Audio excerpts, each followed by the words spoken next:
All right, welcome everybody. I was informed that today is Pi Day, so happy Pi Day, 3/14. This morning we have sort of a panel discussion. We have 4 speakers. We're going to hear from Ralph Adolphs, and then Shin Shimojo, then Bill Newsom, and then Robin Waller. The plan is to give them each about 10 minutes to introduce themselves and talk a little bit about the things that they've noticed or want to discuss further. Their thoughts from this conference, and then we'll have about 15 minutes of open discussion with each, and then at the end, a more general discussion. Okay, so we'll start with Ralph. You can take it away. Can you all hear me well? I don't know if I should be speaking into this or utilizing my one. Okay, good. So I'm Ralph Adolphs. I'm a professor at Caltech. Let me start by, again, thanking Uri, Tian, Templeton Foundation, the Fetzer Foundation, and everybody else that's made this meeting possible, and all of you for coming here. So I'm outside the field. I don't think I've ever worked on free will or a topic related to it. But I have worked on a topic that I think, in terms of the field and a lot of the challenges of the field, has something to say with respect to free will, which is emotion. So about 3 years ago or so, my colleague David Anderson and I at Caltech wrote a book, The Neuroscience of Emotion, where we sort of took stock of the field, and a lot of it was motivated by noticing that people were using words in very different ways, that the discipline was kind of fractured, and people working on emotion in animals were just talking past psychologists working on emotion in humans. And so in that book, we sort of stepped back and said, how can we form a more integrative discipline? What would be needed to have a shared vocabulary, and so on and so forth? And I think all of those issues are relevant to free will as well. So I have three quick points to make here. So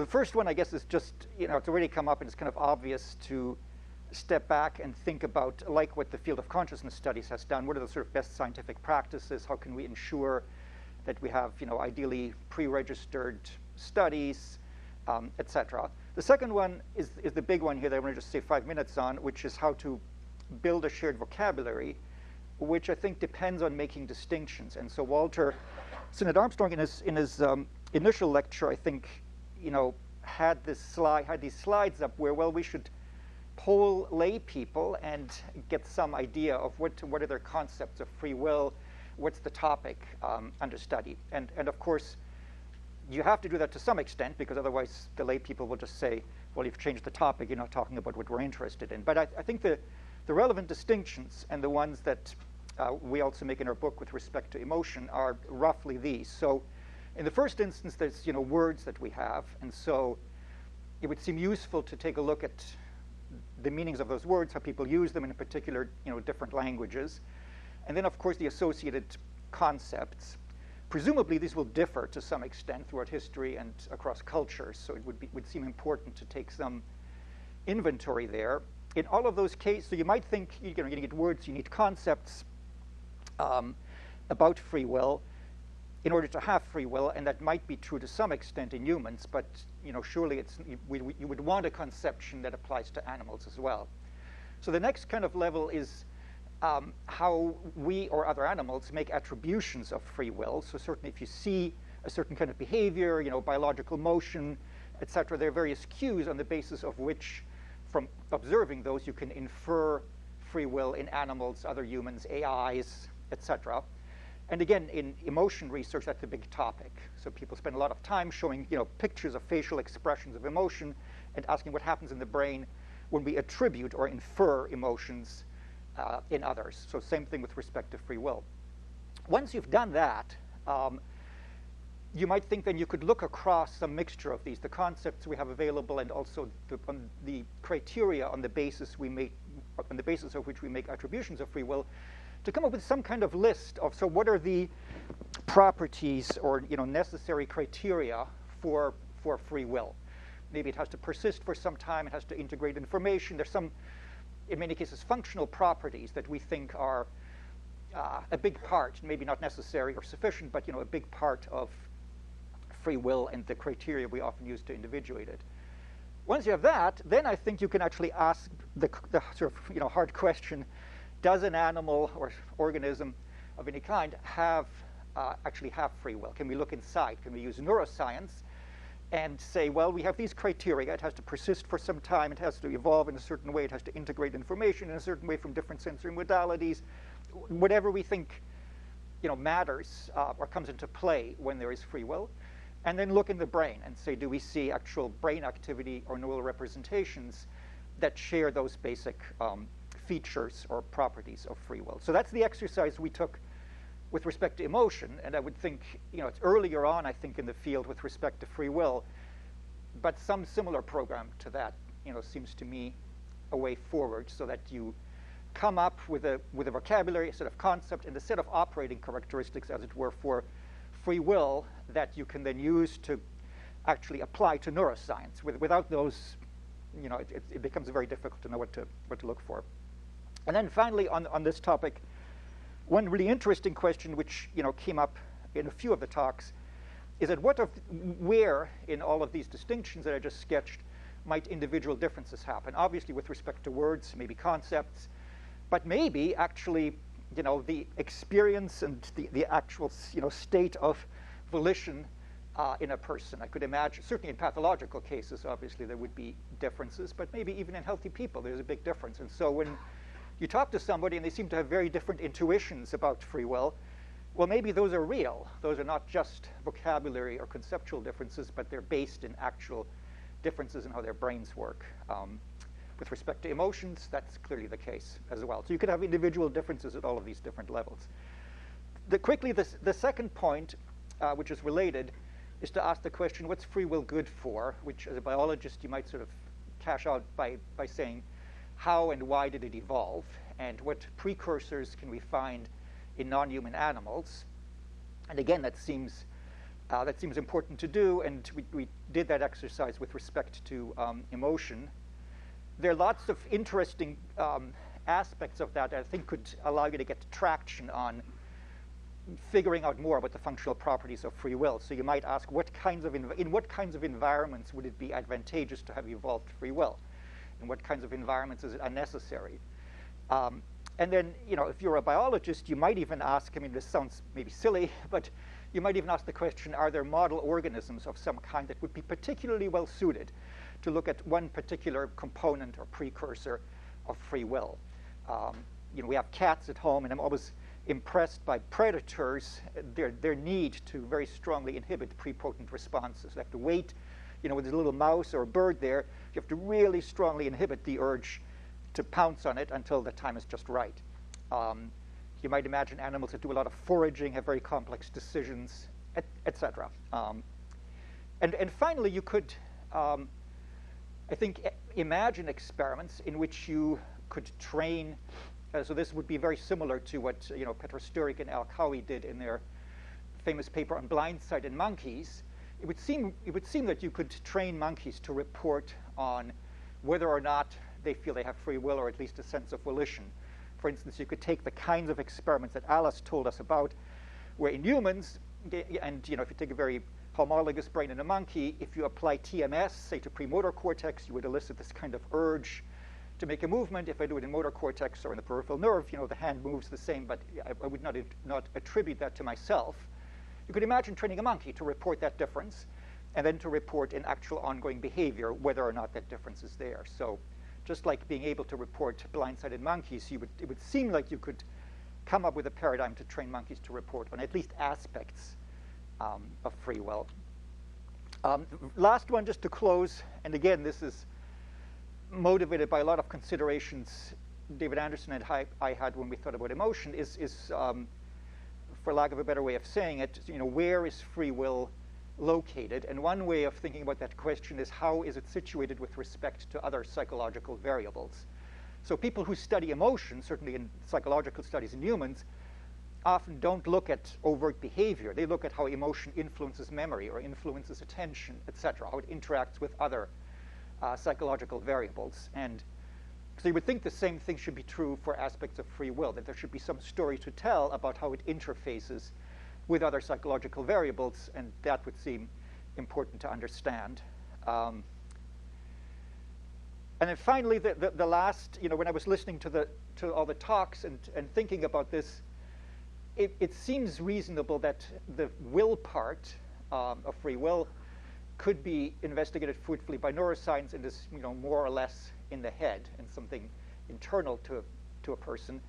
But the free part is not, and we're often wrong about whether we're free or not, because it depends on all of these, this whole web of causal relations, our upbringing, our genes, about which we're often ignorant. And so it would seem that that aspect will require disciplines, sociology and other disciplines that look at effects of groups, how people, groups of people, societies make decisions that, again, would involve much more than neuroscience. So anyway, so that's the quick 3 things that I had sketched. I think the number 1 and 2 are really the main ones, which is to make distinctions between concepts, attributions, and actually having free will, and then to ask, what is it good for? What are its functional properties? What environments might it have evolved in? And can we have some kind of phylogenetic continuity, some story to tell about how it evolved and ultimately acquired all of the different properties that we see in humans, and then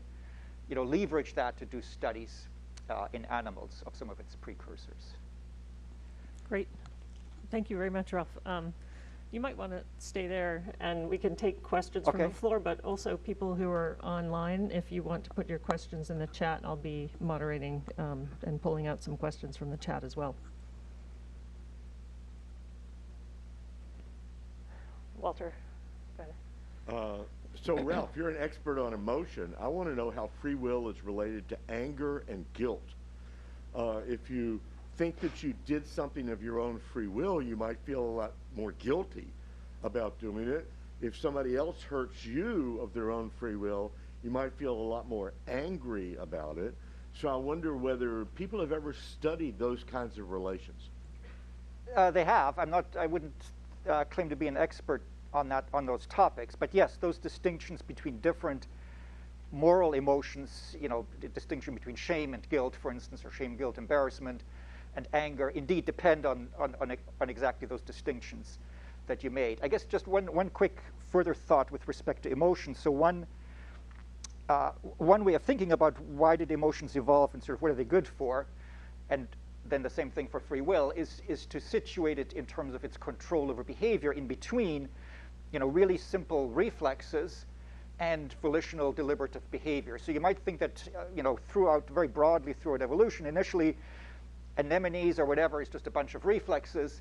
Then you have animals that have persistent internal states that we might call emotions that pick up, regularities in the environment and regulate behavior on that basis.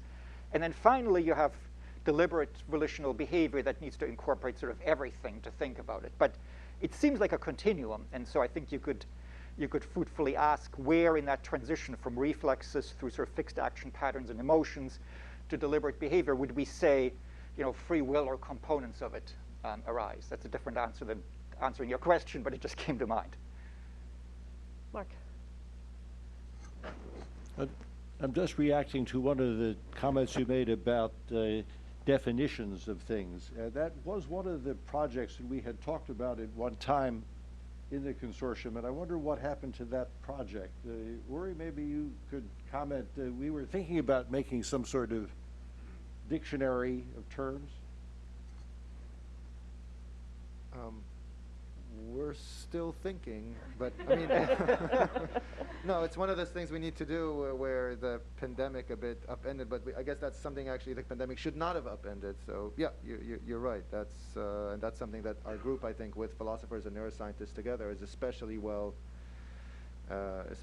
suited to do. So I mean, that point also from Ralph is well taken. Yeah. Again, in the case of emotions, I think the view sort of is that there are emotions, and one can argue about details, but roughly what the lay people think emotions are fits what the scientists should think. But then what specific emotions there are, happiness, fear, anger, guilt, etc., seems very folk psychologically entrenched and probably needs to be revised. And so you might think of taking the same tack here, that you would agree, yes, there's free will sort of broadly construed, but then all of the fine distinctions that are tracked by words in English we currently have available probably need revision, right? If I could just jump in, I know it seems like prehistory, but Al Mealy, Patrick Haggard, and I, we did put together such a thing. I have it on my laptop. I'll dig it up. Great. Jake, and then Chris. Yeah, I was just going to. Can you push the? Yeah, not close enough to this thing. There was, as far as I remember, we talked about this at the last consortium, but there was also some pushback because what things are relevant to free will and how we should make sense of these terms, I think, unlike emotions, in the free will field, it's not settled so much on the philosophical level. So putting together a dictionary like this would be important to make notes of where things that are yet to be resolved on that level, where things are yet to be resolved on that level. Yeah, I think, one challenge is, of course, you need to retain enough eventually after cleaning up the terms that lay people don't accuse you of just having changed the topic. With respect to emotion, one thing that we do explicitly in the book and have done in other papers is to actually have that problem, which is to say that emotions should be distinguished from the conscious experiences of emotions, aka feelings. And so, but when you say that, a lot of people say, well, then you're just talking about something else. But if you insist on that and you say, we're not saying that emotions are unrelated to conscious experiences, and it may be that they're necessarily accompanied by conscious experiences of a certain kind, but at least methodologically, and if we were to study this in animals, etc., can we bracket the conscious experience of emotion and just study, the functional properties and all of the other things on our list? And so you might think of doing something similar with respect to free will, although I'm not sure that it goes through there, because I did like very much the talk that Liad gave, where it seems like we now have sufficiently mature theories of consciousness that it would actually be fruitful to try and make those links. But again, you could think of saying, well, there's one aspect of free will maybe that should properly be studied only in humans or humans in properly trained monkeys, that's going to look at that, but everything else is not going to talk about conscious experience. Chris. Yeah, this is very much on a similar theme.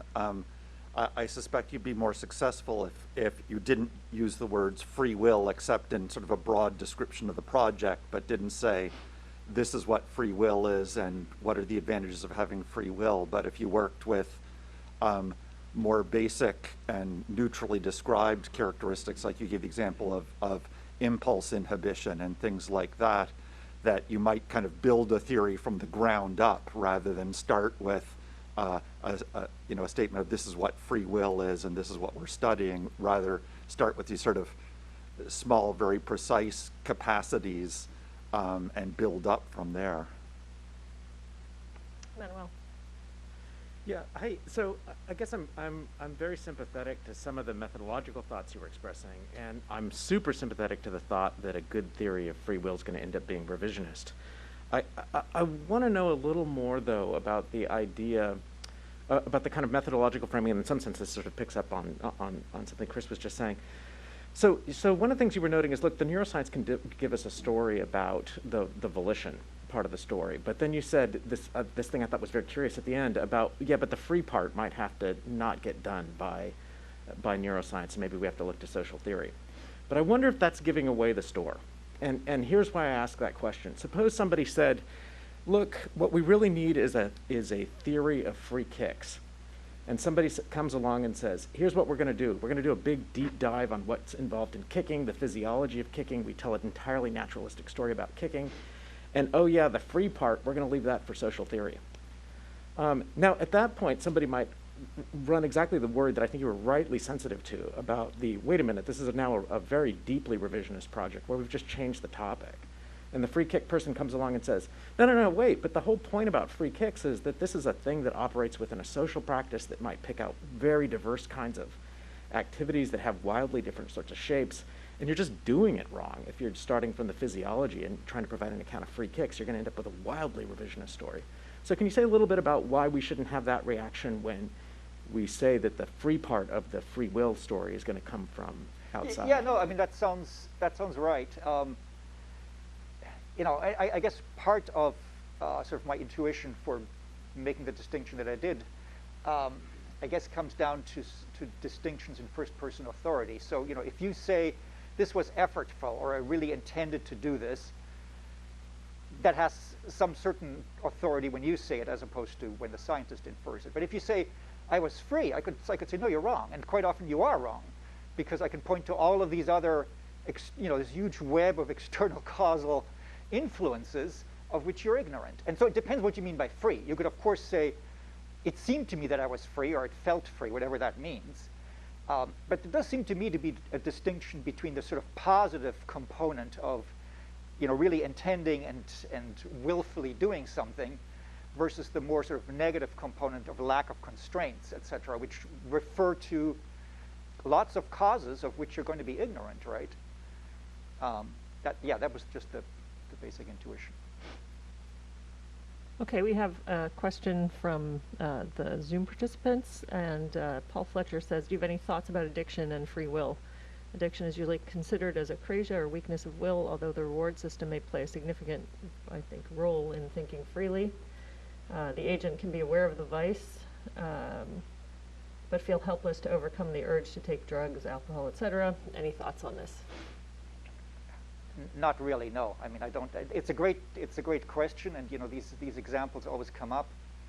The only thing that comes to mind is it would seem important to actually query people who are drug addicts in order to get insight into the phenomenology of this. But yeah, no, I don't have anything else to say about addiction and free will, other than that, yes, of course they seem related, but yeah. But I mean, pushing on that, do you think that that might give you a lever, a neuroscientific lever to try to pry apart parts of the system?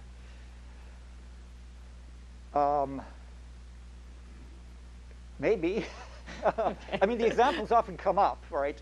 And it's, again, I think the starting point that would seem really important is to get a clear handle on the phenomenology of drug addiction from people who are drug addicts. I mean, most of the people writing about this have done so without the benefit of having been a drug addict.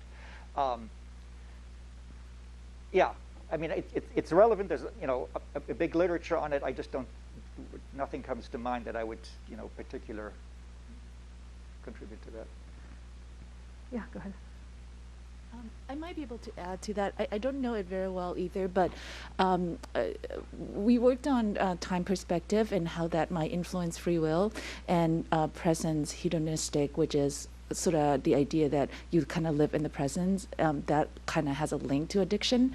And therefore, and we've seen that people's belief in free will is connected to that time perspective, that present orientation. And if you live in the moment more, so you're likely to also maybe it's associated with like addiction too. So that is like a link that we haven't studied that part with the addiction, but that might be a way of getting there. And with the time perspectives, you can also look at like brain functions and brain activity as well. Yeah. Thanks, yeah. So I'm just curious how far maybe we can push the general line into evolutionary history here and thinking about basic homeostatic regulation, where it seems like, you mentioned reflexes, but I think reflexes are not the whole story, even for quite simple organisms, because there are many factors which contribute to the homeostatic stability of an organism, and there has to be priority setting, right? And if we think about our experience as sort of fully conscious human beings, if I get really, really hungry, I can't do anything else but look for food, right? But it's when I'm in this more moderate range where there's a bunch of things going on. I could choose to drink now, I could choose to eat now. Maybe addiction is where you've got something that's so disruptive to the basic homeostasis if you're not getting the drug that it then comes up to this sort of area where you don't have the kind of freedom. So it seems to me that that mechanism is going to be really deeply embedded even in organisms like C. elegans that have to choose between different things. And everybody talks about C. elegans having 302 neurons, but that's the hermaphroditic form. The male form has something like 335. Strange that you need more neurons, right, rather than fewer neurons when you think hermaphrodite, well, there's more complexity there, but actually it turns out to be a simpler task. So just, I'm wondering whether whether we have to stop with monkeys to investigate this, as you suggested. Yeah, no, I think that's exactly right. I mean, you could go all the way back and ask, and people have done that with respect to emotion as well, and say, are there, you can go all the way back with the story, and of course, an amoeba or C. elegans, Gabriel's talk, notwithstanding, may not have free will or any of the components of free will that we could identify in humans, but surely there must be, precursors there.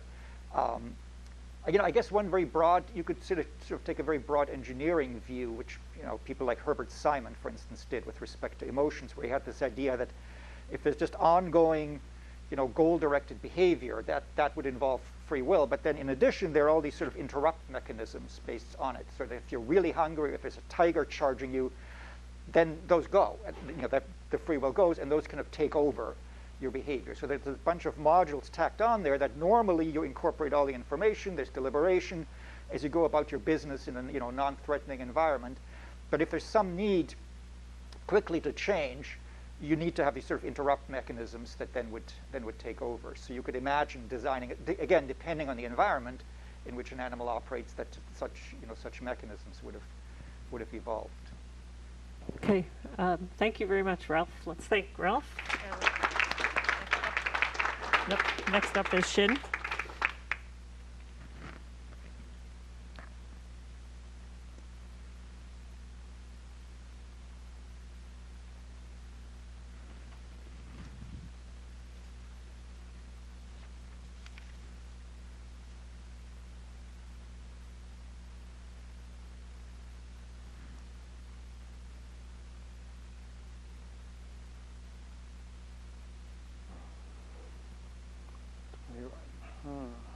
Hold on. Cannot see screen.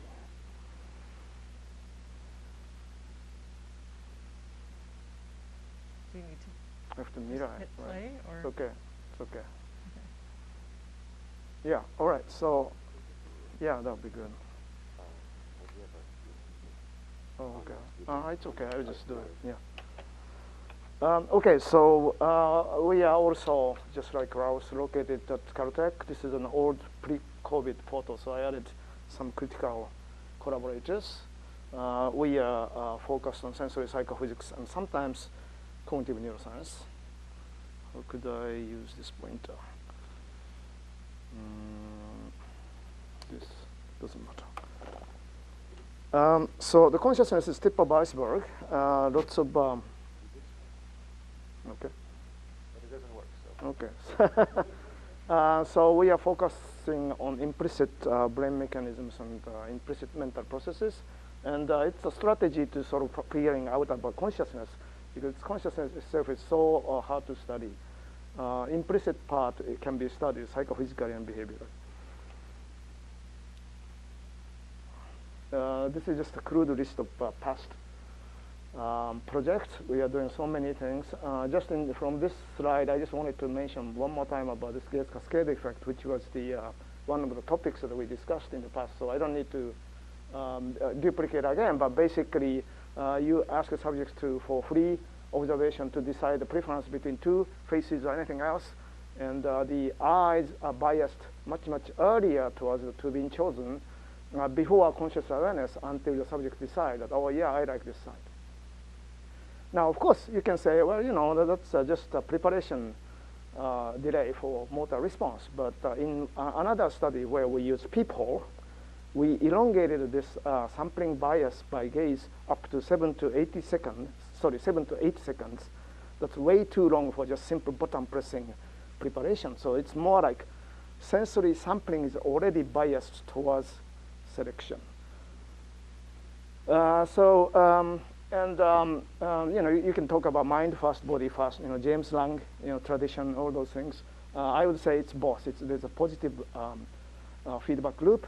As shown in our original paper, we can manipulate their preference by manipulating their gaze. Because I mentioned this a little bit, there's an unpublished but tactile version where subject close eyes and then just compare two fabrics to decide which is more attractive. We just plot the same way, likelihood of the hand touching in one over the other, to be chosen fabric, the time course towards the response, and it's very, very similar sigmoid function, biasing towards to be chosen. The same applied to auditory as well. So basically, a bias in sampling is not just gaze itself. It's more like attention orienting, but I would like to call it sensory sampling. And sensory sampling bias is already a part of the decision. It's implicit, but it's a part of the decision. All right, and then I also mentioned this thing, changing mind in preference. Later, we used this, manipulating gaze to change their mind, and we did fMRI. In this particular publication, we were successful in something a little bit better than 20% of trials. We were successful to let them change mind. We didn't have any instructions, just do the same task again. After gaze manipulation, they change their mind. I mean, I thought this is relevant to, well, is this more free will or less free will relative to the original preference? It's kind of an interesting question. And then we found neural activity in hippocampus and orbitofrontal cortex when changed mind. And another thing I wanted to mention is that when original fMRI reading indicates stronger connectivity between hippocampus and orbitofrontal, then they are unlikely to change mind. If there's connectivity weak, then they change their mind. More latest set of various works. We made big splashes by interpersonal flow and magnetoreception, human magnetic sensation, which is not that relevant, but just from this slide, this is social brain context. We did team flow neural correlates, which is clearly distinctly different from solo flow. And there's an interbrain connectivity where we can, of course, apply IIT, the phi indicator, and with Nao Tsuchiya's help, we did apply integration information theory, and then surprisingly, just like interbrain coherence index, this phi index, which is supposedly higher, quantitative measure of consciousness, is very high between brain, but only in the team flow condition, not in the solo flow or mere non-flow social interaction. So that's sort of interesting. I'm not going to talk about human magnetic sensation. If you're interested in implicit sensory system or sixth sense, so-called, just talk to me later.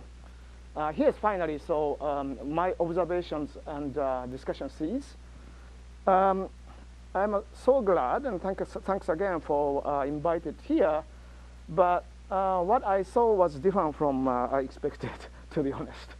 Because they say neurophilosophy, so I was expecting something like, does free will exist, and if yes, in what sense? Is free will a hard problem or easy problem in Chalmers terminology? And then I noticed that there are lots of confusion stemmed out from this confusion between free will as first-person sense of agency experience versus free will more related to social system and responsibility. And this is mapping onto, I guess, phenomenal consciousness versus access consciousness, more or less. And for instance, if you think about this, okay, so the other thing related, and I think it's a little bit missing in this conference, was sort of historical consideration of the concept of free will. And to my learning, I'm not expert on this, but it seems like our concept of free will has very, very shallow history. It's probably 200 years or something like that. And it's sort of coming from necessity of legal system. And that's the reason why a lot of philosophers here are talking about responsibility, right? So that's one aspect, okay? But then, if that's the case, responsibility, legal responsibility first, and then free will later, then what is this thing about sense of agency that neuroscientists and psychologists are talking about? So this is an interesting question to me. Now, if you take this, second person, third person, or responsibility coupled view of free will, then there will be issues. There will be issues, and one of them I noticed is this randomness versus free will. So I'm going to ask you, what's the opposite of free will? And this is coming back to our introduction discussion session. And a lot of people would say, well, it's sort of like forced. Forced is not free will. And this is probably fine, right? And I said causal. You don't need to say causal. I think it's social, ethical, everything. It's just forced. is opposite to free will. But now I want you to forget about free will for a little while. All right? What is the opposite of forced or causal necessity? What's the opposite? A lot of people answer randomness. But randomness and free will are not the same. To me, it's almost opposite. But it is, again, depending on which view of free will you take. So, for example, I can kind of summarize, and you may not agree, but you have this opposition of constraints maximum versus minimal. Responsibility view would say, well, constraints maximum, then there's no responsibility, right? And then free will, if you take the second, third person view, then free will is no and yes. Now, Libet's case of this finger up and down, to me, is sort of sitting over here because it's so trivial. Now, Libet is one of my academic heroes, and I respect a lot, but his task, to me, is least of free will. Why? Because it doesn't matter. There's no consequence. I mean, do you regret, for instance, I do this versus this. In one trial, do I regret? No. If free will, then you might regret. So there's something odd here if you take the second, third person view only. And something odd is something to do with, I like, one of the talks yesterday, something to do with deliberation effort. I initially wanted to use commitment as a word, but I think it's overlapping. And then, regret. These are sort of almost phenomenologically necessarily coming together with free will, and if not coming with it in the real life and in first-person view, it's not free will to me. All right, so that's one issue. We talked about already those things. Yeah. A minute or two to wrap up. Okay. Then I just have to quickly go over.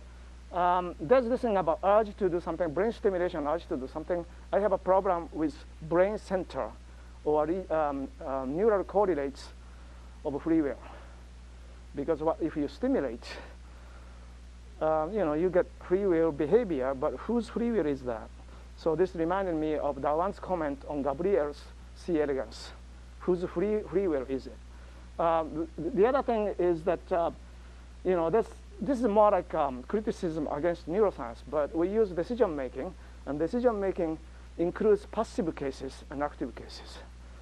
And neuroscientists and psychologists neglect this distinction. So that's problematic, and I think it's a criticism from philosophy that we can import. Finally, just 1 more minute, I want to raise this question, which bothers me most in the last 10 years or so. Would neuroscientific reductionism eliminate free will? And I have 3 reasons to believe that it does not.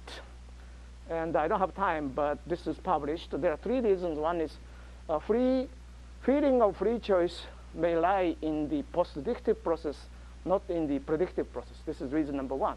Reason number 2, the feeling of free choice is a matter of content, of perception and cognition, which can be brought about by entirely this deterministic neural mechanism. Those two are not mutually inconsistent. Number 3, this is a fun point. Free will to me is like an authentic illusion. And by authentic, I mean it's reflecting normal brain function. It's not disappeared when you have knowledge to correct. So this is what I mean.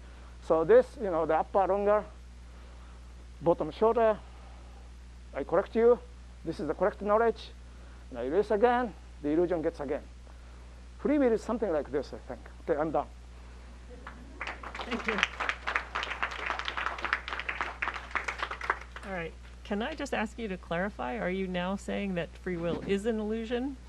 I think free will is an authentic illusion as the usage in psychophysics, meaning that illusion is not going to disappear when you figure out the mechanism that it happens, because it's a normal mechanism fooled by sort of abnormal stimulation.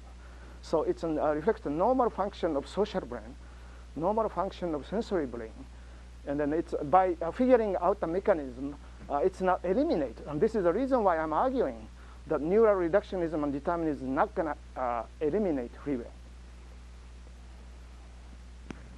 Okay, go ahead, Tim. Thanks for those reflections. They're very interesting. let me just respond briefly to that, to the last point, and maybe invoke some of the material that Ralph gave us at the start of his talk. I think people who worry about the reality of free will and who worry that neuroscience might undermine the reality of free will recognize, or at least can recognize, many of them recognize, that we have the experience of free will. They recognize that when you see the Muller lyre, you have an illusory experience.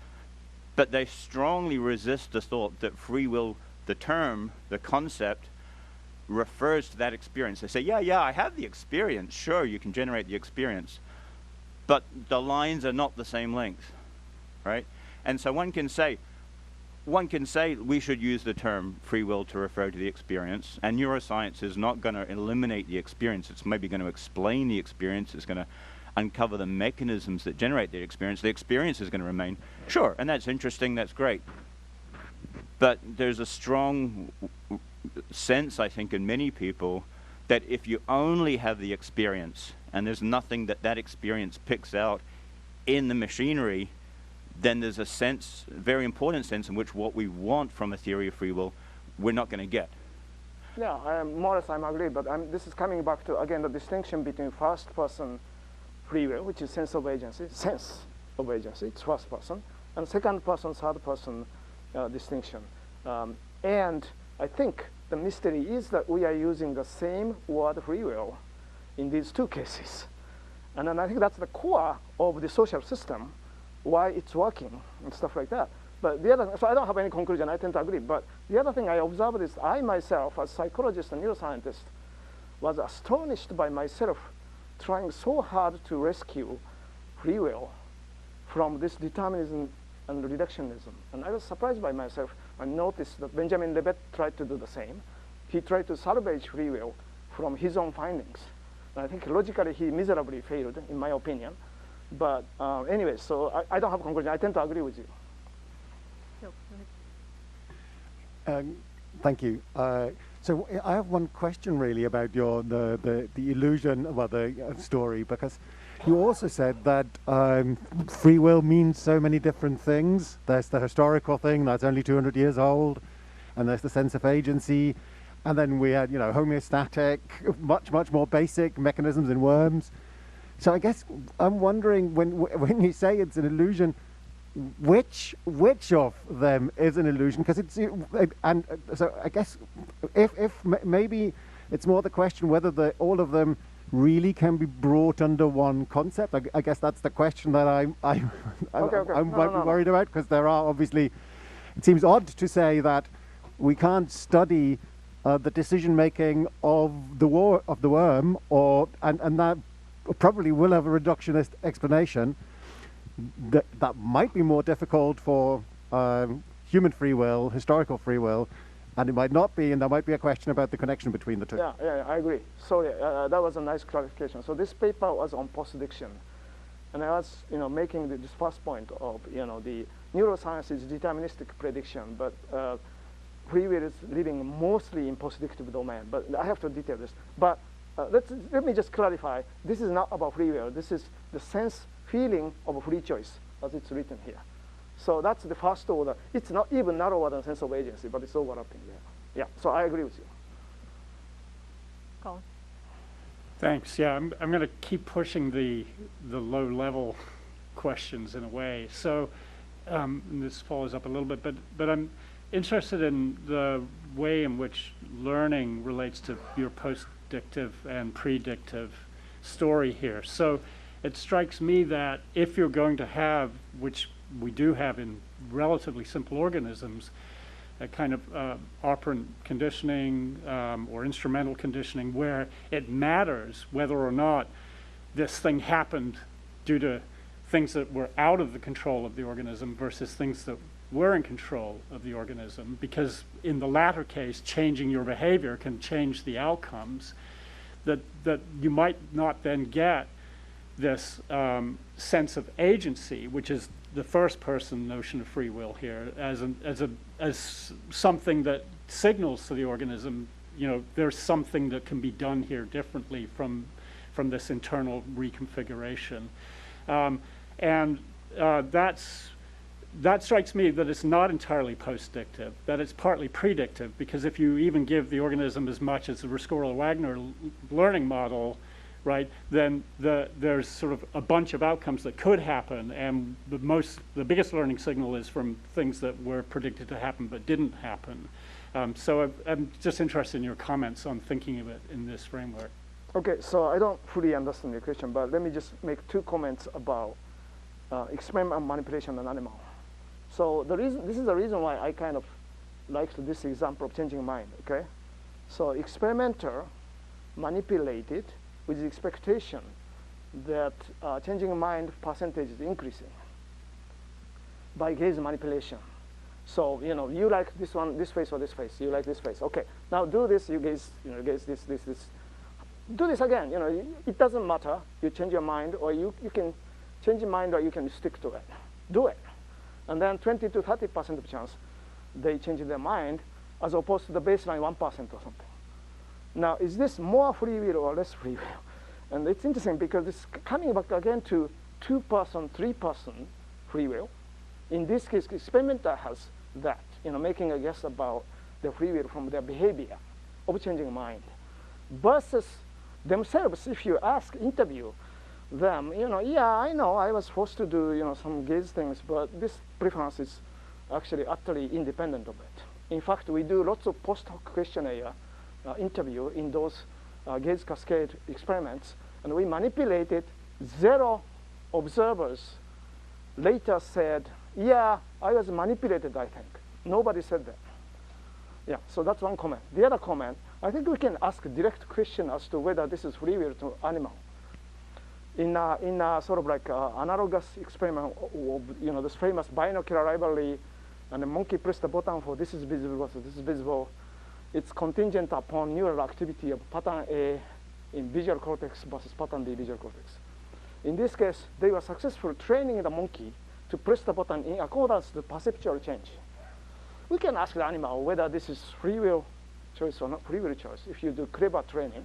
And this mere question, if you can do clever training, and if the animal, monkey, is successful to get the idea of training itself, is very, very informative to me. Yeah, I don't think I answered your question, but I think it's relevant. Okay, Chris and Manuel. Yeah, I'm a bit puzzled by your historical claim. So, I mean, the word free has a curious etymology, which has its origins in sort of political origins that, in the 13th century, free people were people that owned land. But the idea of the will goes way back, and Aristotle has a discussion of voluntary versus involuntary actions, and only voluntary actions can be good or bad.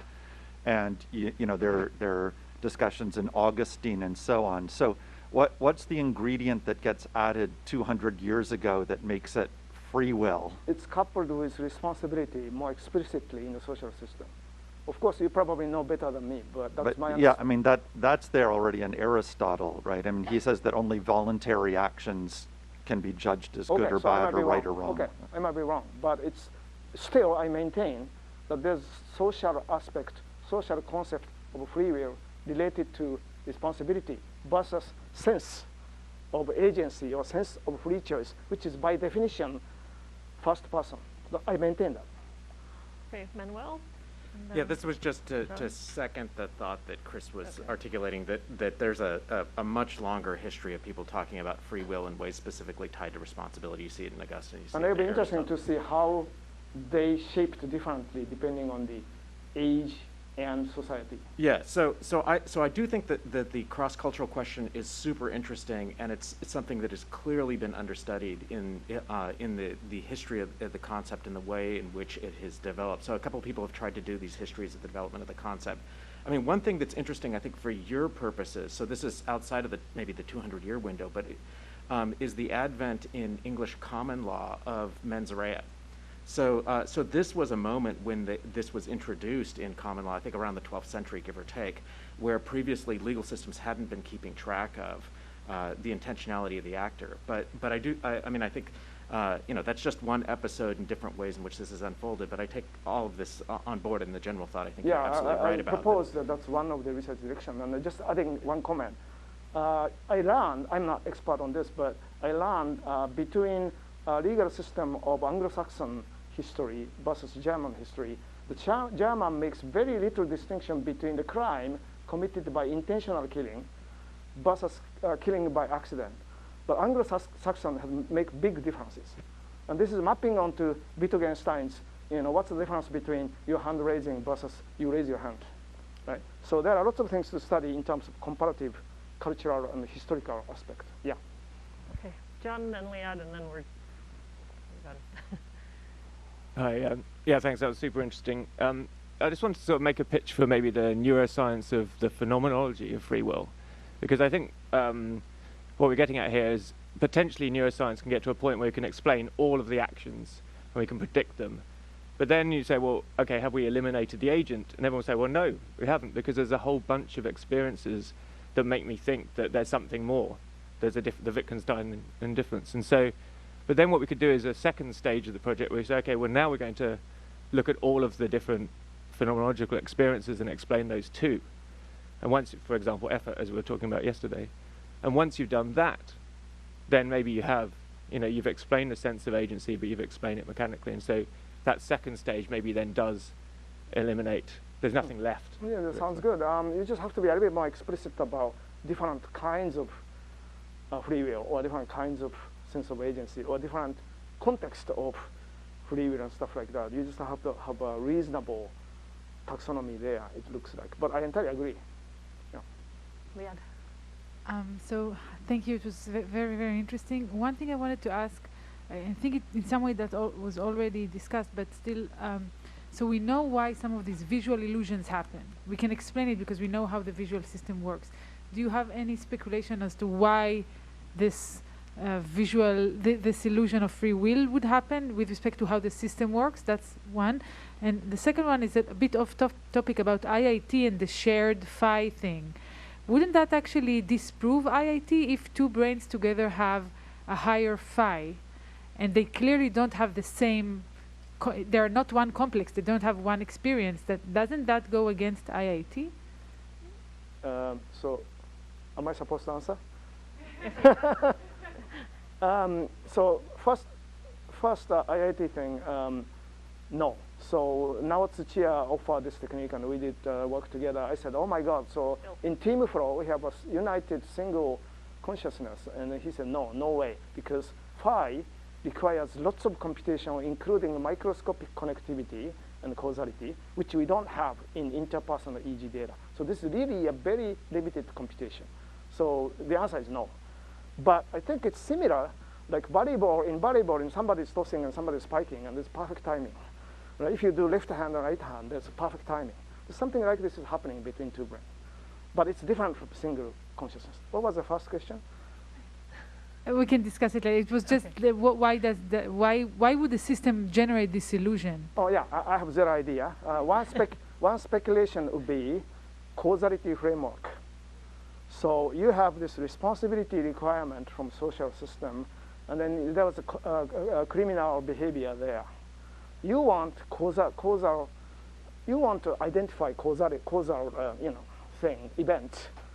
And in the external case, it's just physics, physical cause. Now, internal case, how do you do that? Well, here is the behavior. Here is a plan for the behavior or intention of the behavior. And that's the cause. So that's one speculation. That I don't know if that's enough to explain our current sense phenomenology of agency. Yeah. Okay, let's thank Shin and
live? Can you hear me in the room? Great. Okay, so I want to thank the organizers for inviting me to beautiful Palm Springs. That was the sunrise from my balcony this morning. I don't see that from my home in Woodside. But it's been a pleasure to be here, and I found it extremely stimulating. And in this few minutes that I have, I'm going to try to do literally what the organizers invited me to do, which is to address the question, what will the neighbors think? And a caveat at the beginning here is that I'm an unusual neighbor. I'm a neuroscientist. I'm from the neuroscience part of the neighborhood. But I'm not a neuroscience triumphalist. I think that neuroscience is going to explain is explaining and will explain many things about the brain, behavior, how our minds work. I'm skeptical that it'll explain everything about them. So I'm an unusual neuroscientist in that sense. And what I want to do is reflect a little bit on what I've heard over the weekend and say sort of 4 things I believe that I think. And so we'll see sort of how that goes. So thing 1 that I believe is that this is on the right track. This is a slide that Walter opened with Friday evening, and the big point here being that freedom and free will are not binary conditions, but they are continuous states, and they vary along many dimensions. I have issues with the aesthetics of this slide, but with the content, I'm perfectly happy.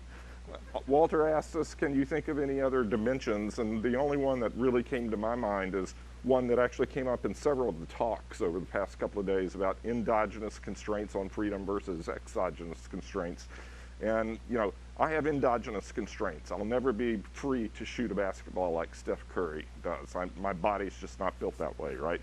I have the soul of a power forward trapped in the body of a university professor. And that's a very sad situation. There are exogenous constraints. I will never be free to allocate my tax monies to what I consider ethical ends.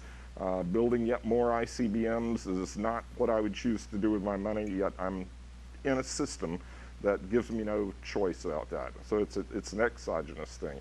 But between these endogenous and exogenous constraints, I believe that I have some wiggle room.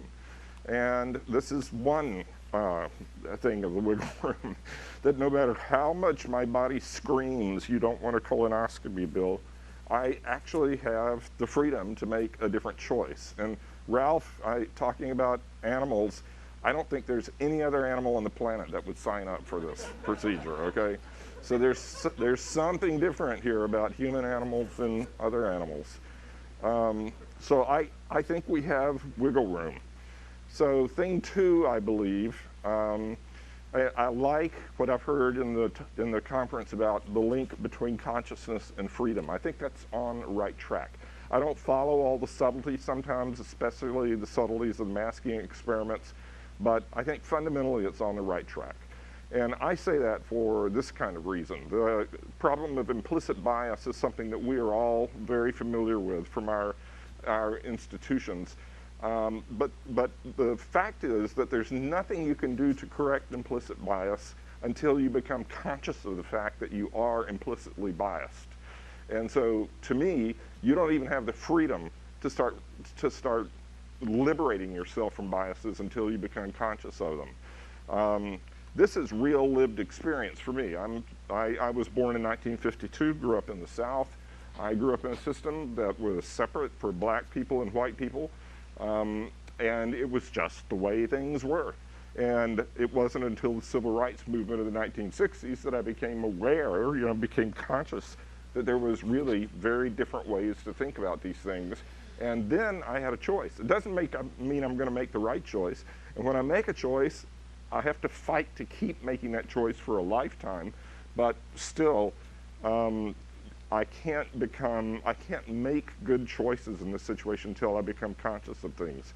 So I think consciousness plays a big role here, and that consciousness is causal, and no one will probably not convince me otherwise. So here's thing 3, I believe, that was provoked by Gabriel Kreemann's presentation, that Francis Crick did us a great disservice with his "you're nothing but a pack of neurons" line. It's a pernicious oversimplification of the critical issues for understanding the nervous systems. I think that line has one bit of meaningful information, and that bit is, I'm a monist, not a dualist. Or, all right, I'm not a dualist. And that's probably what Francis intended by that. But I think that it leads to a lot of real oversimplification in discussions, because you see it put up there all the time.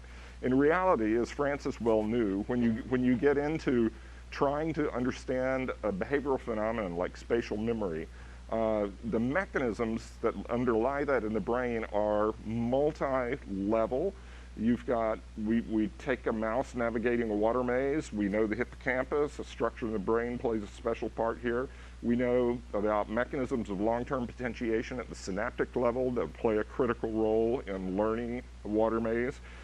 We know that there's a special NMDA receptor that creates some of the magic of LTP, and NMDA receptors are under the control of genes.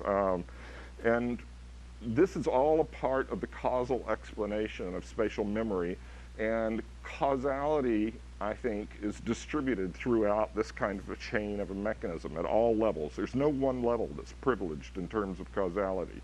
And I lean for intellectual resources here. Someone who's taught me a lot is Carl Craver, who talks about biological mechanisms and mutual manipulability. Manipulating one level affects other levels, and that's how you know you're into a mechanism as a biologist.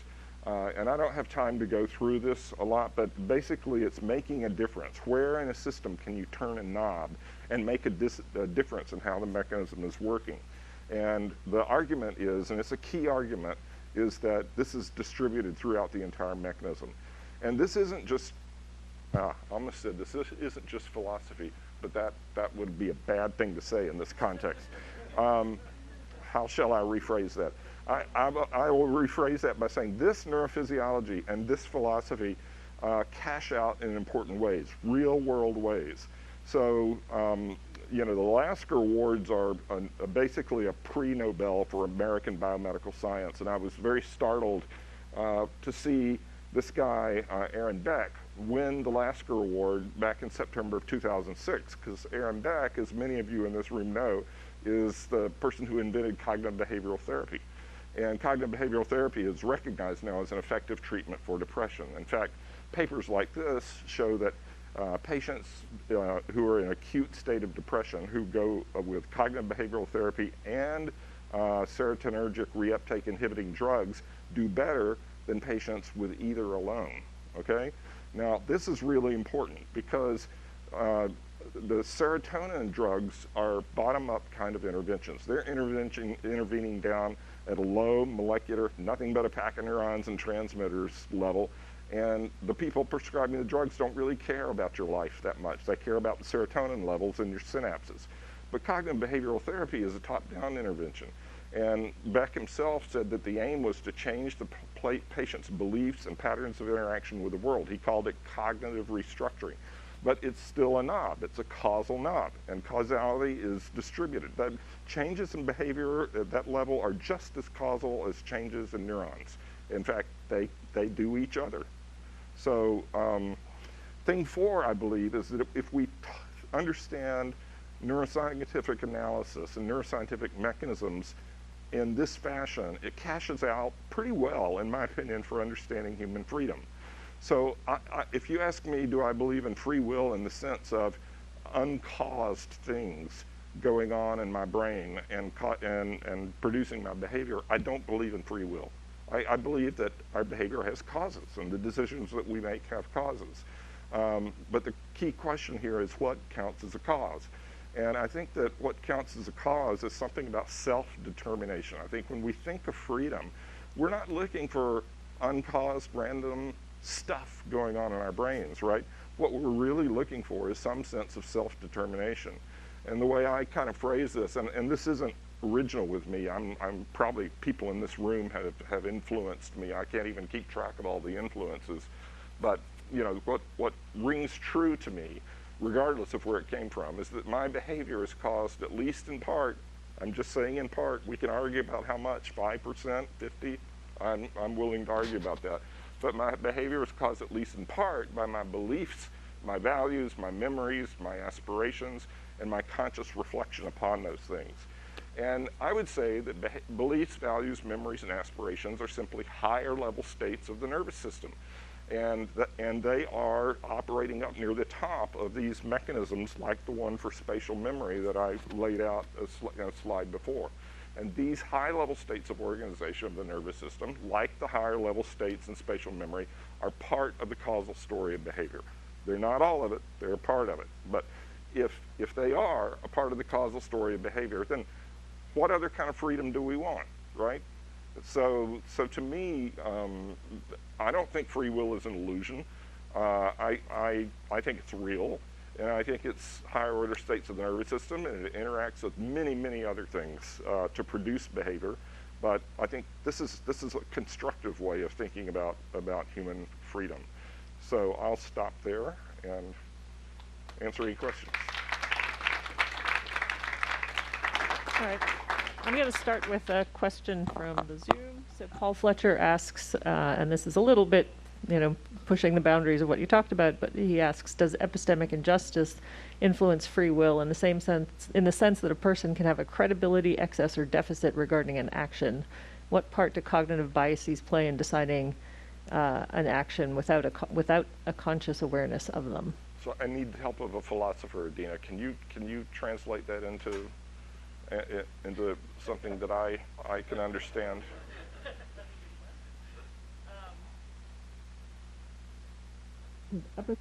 Justice influence free will.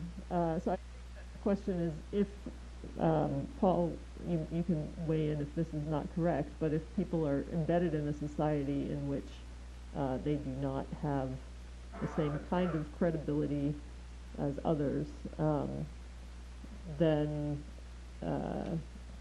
is there free will influenced? So basically is, I think, social injustice. Yeah, absolutely. I mean, I think, and I don't know if I'm interpreting the question properly, but people who grew up on the other side of the color divide in the 1950s and 60s in the South certainly had a lack of certain freedoms that I had growing up on the white side of the color divide. And kids who are born to crack addicted mothers, or things change in their brains and they are not going to have some of the same freedoms that, the elbow room or the wiggle room, whatever you want to call it, that other kids with more privileged upbringing are going to have. I think that we're all, this is part of the dimensions, Walter's dimensions. It's part of what we're free to do or not to do. I mean, people, in psychotic breaks don't have the freedom to make certain choices that others of us do. So I absolutely think that we're all products of our history, our time and our history, and that influences the kind of freedom we have. I think Gabriel has his hands up. He ought to be Gabriel, wherever you are. So you're running an experiment. It's Monday. It's 50% coherence, random dots moving. You know this better than I do. So the monkey decided to make a saccade to the right. Okay, it's 50% coherent. Now on Tuesday, you do exactly the same experiment, frozen noise, meaning exactly the same dot moving the same way. The concentration of every molecule in the monkey's brain, every single atom is in exactly the same. Can you get a different answer? That is, can a monkey make a different saccade? There's noise in the nervous system, right? And I think it's not quite. Where does that noise come from? Every atom is in the same position. Every molecule is in exactly the same position. Where's the noise? Yeah. If you could do that, I think you would likely get exactly the same result. No further questions, Your Honor. But that begs so many questions, Gabriel. I mean, it begs the questions of all those higher levels of organization that actually produce interesting behavior. I mean, whether dots are moving right and left has consumed much of my life, but it's not nearly as interesting as the decisions that all of us are making every day, all day long. And those neurons and those atoms, they're embedded in systems and circuits that are themselves causal. They have causal effects on the outcome of behavior. And that's what freedom is for me. You know, to have those causal effects come from certain parts of my personality, my brain, and not from other ones. So I mean, I answer your question straightforwardly, but I don't think that proves anything really important about my conception of free will. Great. So, Till? Thanks. So wonderful, and I think very many people in this room are very sympathetic to this idea that reasons, deliberation, higher order states, that all of this is really important for free will. So I just wondered, would you think, why is everybody studying Libet, and what do you make of the intuition that why Gabriel is so keen on the indeterminacy? Are these people completely on the wrong track? Does that have nothing to do with free will? Is it actually really all about reasons, or is there something that is interesting? Yeah, it's a good question. And I've been a little puzzled by the Libet fixation over 4 or 5 decades now, and I think that honestly, I mean, I'm not saying this just to blow smoke up Aaron's ass, but I think his 2012 paper supplied a badly needed corrective to 40 years of misinterpretation of Libet, quite honestly. And I still think it's interesting. It doesn't change the fundamental fact that neural events are, at the very least, accompanying and may even precede the subjective sense of having made a decision. It says something about the timing of them and the mechanisms of them. It doesn't change the basic materialist approach, right? But I've listened a lot to the talks about the readiness potential and things here, and there are clearly a lot of depths here that and mostly I feel like I don't know this material nearly as well as you guys do, and I would need to study it to really decide whether I thought, it's time could be more productively used in other pursuits, or whether there's something there that I, Bill, really need to get on top of and communicate to my students at Stanford. I'm a little agnostic about that right now. Is that fair? All right. So just going back to the exchange with Gabriel, the labels that philosophers of science would use are supervenience and reduction. So you answered back to Gabriel, yes, the higher level supervenes on the lower level. No change at the higher level without a change in the lower level. But that does not mean the higher level reduces to the lower level, or that you couldn't have emergent, concepts and explanations that you can't give at the lower level, but can give at the higher level. So just for whatever that's worth. Okay, but look, I know a little bit about the language supervenience and such. I'm a very practical-minded person here. When I talk about causality being distributed through the system, I mean it in the Craver sense. Where can I turn a knob and get effects on the system? And I think that the depression thing, and many, many others, we all could come up with our favorite examples, shows that you can turn knobs at the behavioral level, and you can have ripple-down effects all through that system, okay? Yes, so I was agreeing with you. You were agreeing? Yes, I was. Oh, well, in that case.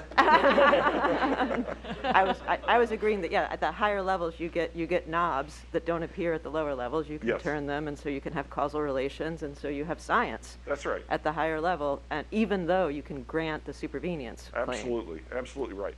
I mean, another one of my examples is you could get me off this podium and rushing out that door in a number of ways. You could get coordinated optogenetic orchestration of 100 million neurons in my brain with individual holographic control of each one of them, and you could orchestrate it in a way that would drive me right out the door. Or you could just tell me that I had an emergency phone call from my wife and she needs me, I'm needed on the next plane.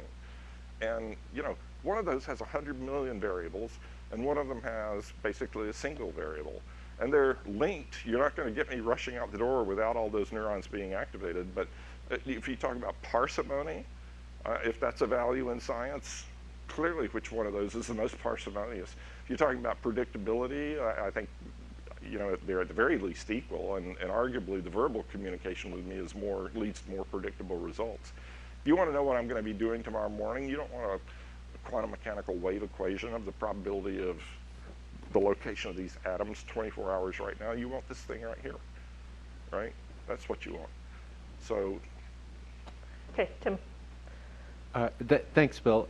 It seems to me that people perceive two kinds of threat to the idea that people act freely, and you addressed one of them very plausibly, effectively. You know, the kind of threat from it's all but we're just a pack of neurons, kind of the threat of reduction, that everything's really just happening down below, and so there's no kind of macro level I did it right. So you addressed that, but then the other threat, which has an even older history, is just the sense of it's all been foreordained, right? And so we have this sense of openness to alternatives is crucial to our sense of freedom.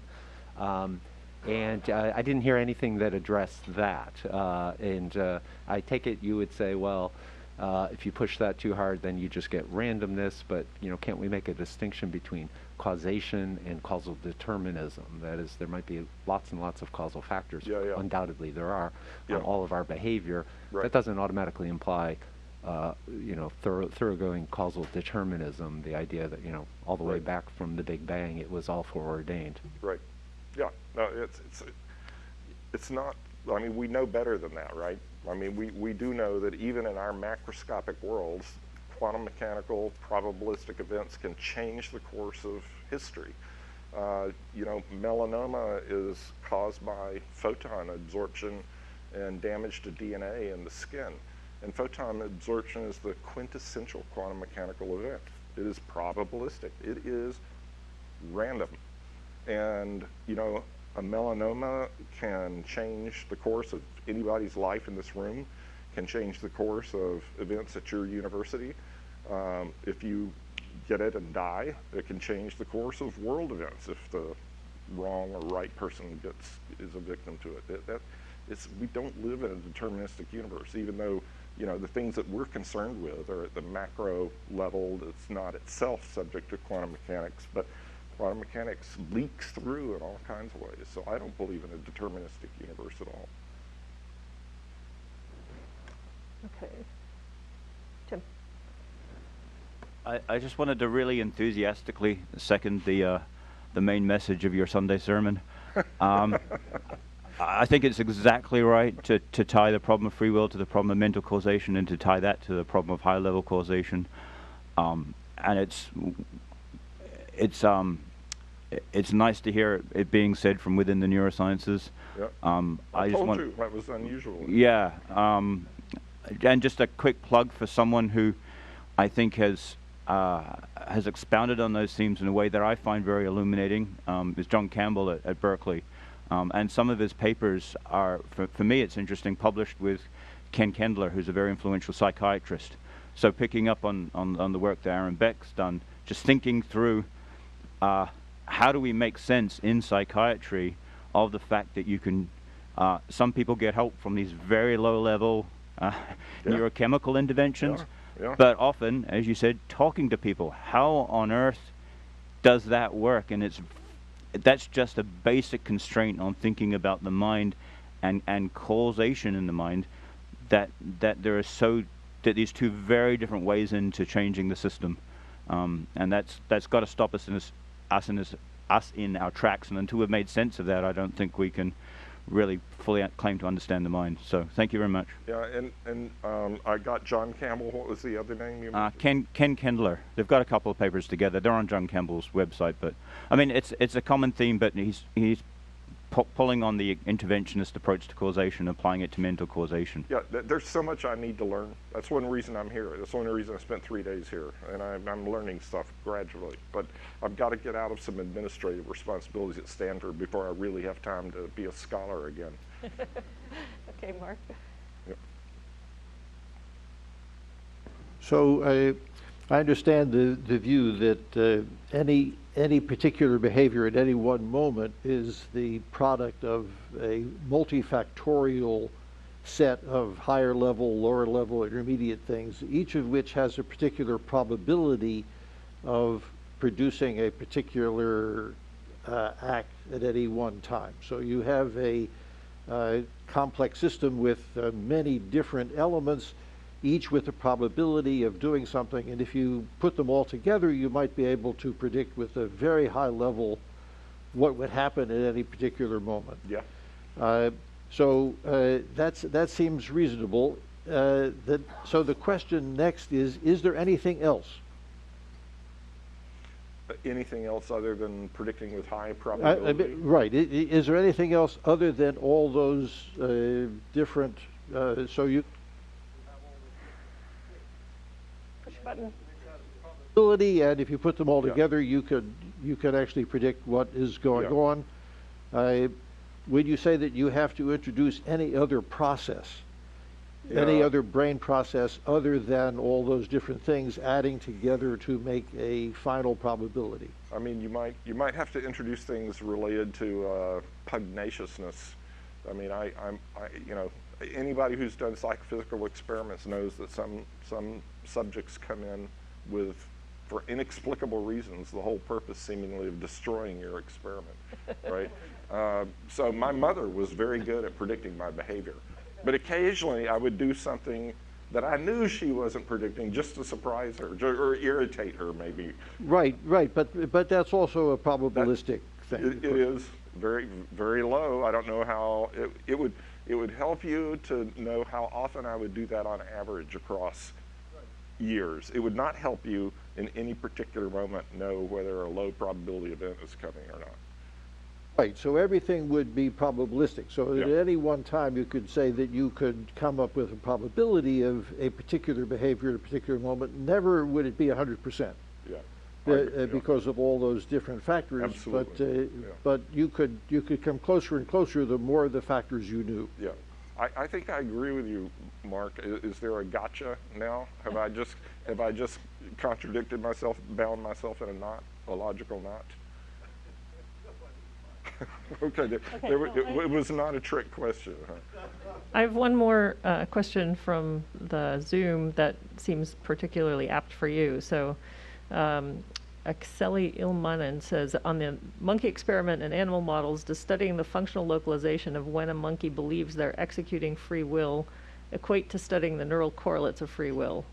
Are the reasons to assume that the neural requirements for free will do not at all match with the neural correlates of reporting free will?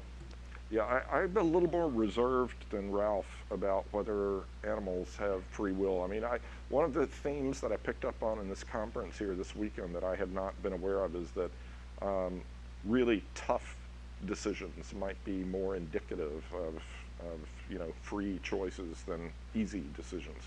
And I think the colonoscopy thing kind of falls into that. And like I said, no other species on the planet would sign up for that procedure.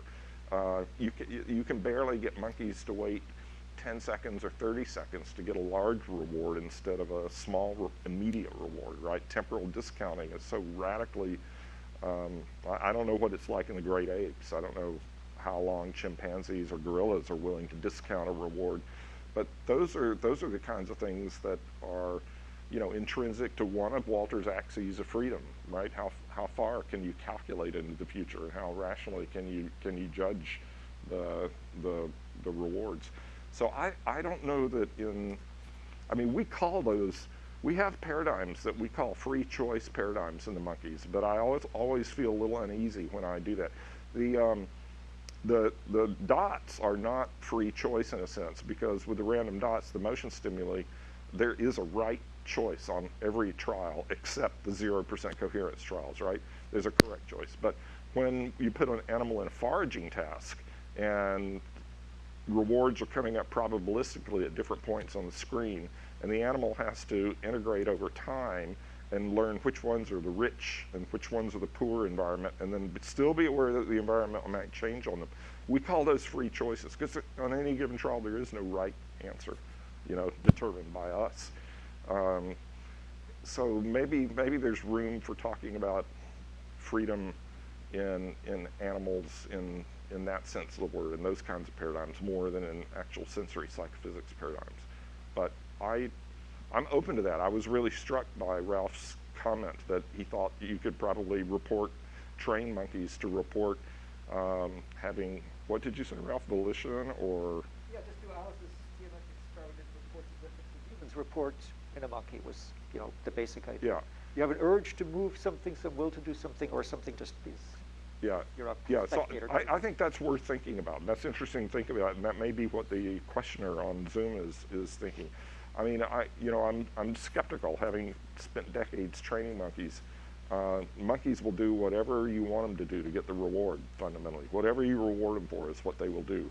So you always have to be careful about sort of pseudo findings that the monkey looks like it's doing what you think you want it to do just because you're giving it the reward for it. And that rears its head. But I think it's worth thinking about. It's worth thinking hard about. I enjoy sitting around thinking about what you may or may not be able to do, train an animal to do. And of course, anyone who's ever trained monkeys or any other animal knows that it's a two-way street. You're training the monkey, but the monkey's training you at the same time. Right. I once had a monkey train me to stop an experiment every 45 minutes and feed him a biscuit before he would do any more. And by God, it was a bargain, I got some things I wanted, he got some things he wanted. So.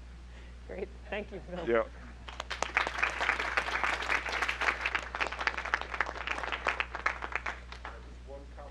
Sunday morning sermon over there. My father and grandfather were both Baptist ministers in this. Oh, you knew that already. I have an evangelical speaking style, right? Hallelujah.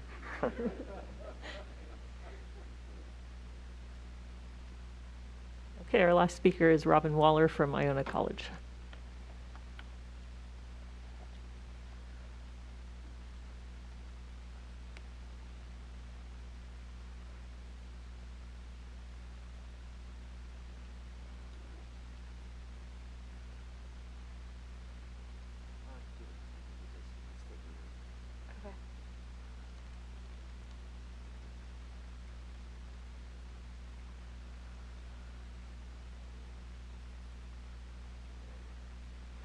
There's my daughter.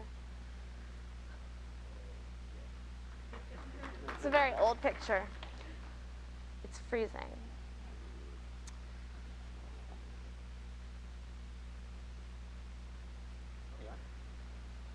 All right.